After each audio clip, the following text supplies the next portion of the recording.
আজকে নিয়ে আসলাম ইলিশ মাছের ভাপা বা ভাপা ইলিশ। আসসালামু আলাইকুম, welcome to my channel Nusaiba food and travel.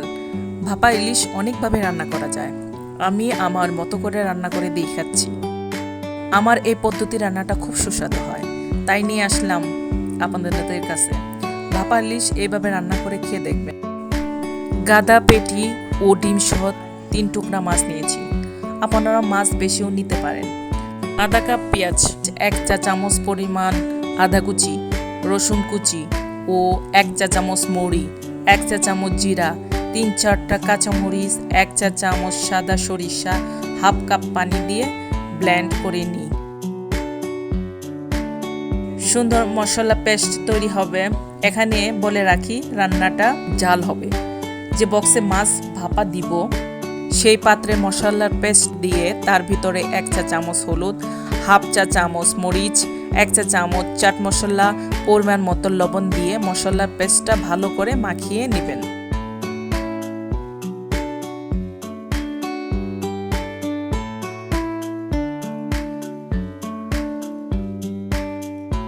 দুই বা 3-4 চামচ সরিষার তেল দিবেন।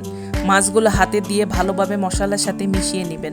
মশলাগুলি মাছের সাথে মিশানো হলে 3-4 চামচ সরিষার তেল দিবেন।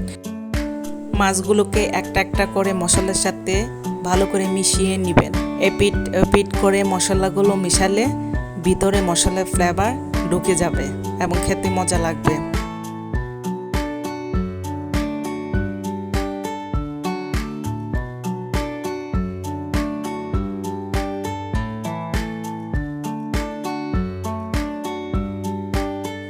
বক্সটা ভাপা দেওয়ার আগে আবার 3-4 চা চামচ সরিষার তেল দিয়ে মাছগুলোকে ভালো করে মিশিয়ে নিই।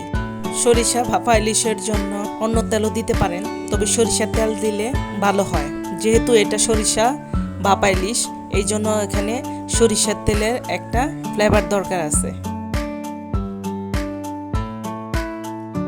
এখন 3-4টা কাঁচামরিচ, 3-4টা শুকনা মরিচ দিবেন। শুকনা মরিচ হাত দিয়ে ভেঙে দিতে পারেন।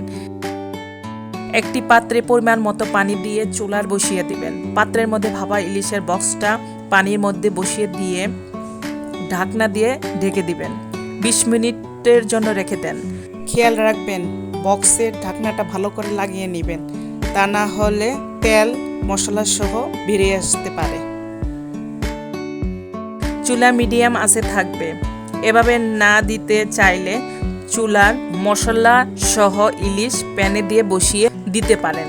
প্যানে বসিয়ে দিলে সেই সিস্টেমে 30 মিনিটের জন্য রেখে দেবেন। 30 মিনিটের পর বাড়ি ইলিশ মাছের গন্ধে ভরে যাবে। একটা কথা মনে রাখবেন, রান্না করতে পারে সবাই, কিন্তু মনে রাখবেন সবার রান্না মজা হয় না।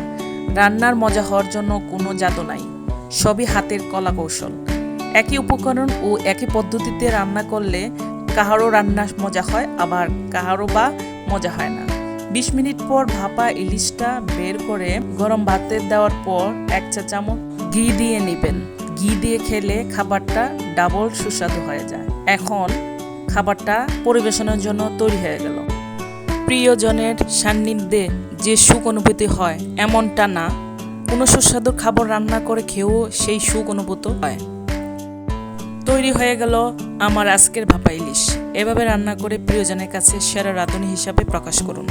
ধন্যবাদ আমার পাশে থাকার জন্য। ভিডিওটি ভালো লাগলে লাইক, সাবস্ক্রাইব, কমেন্ট করবেন।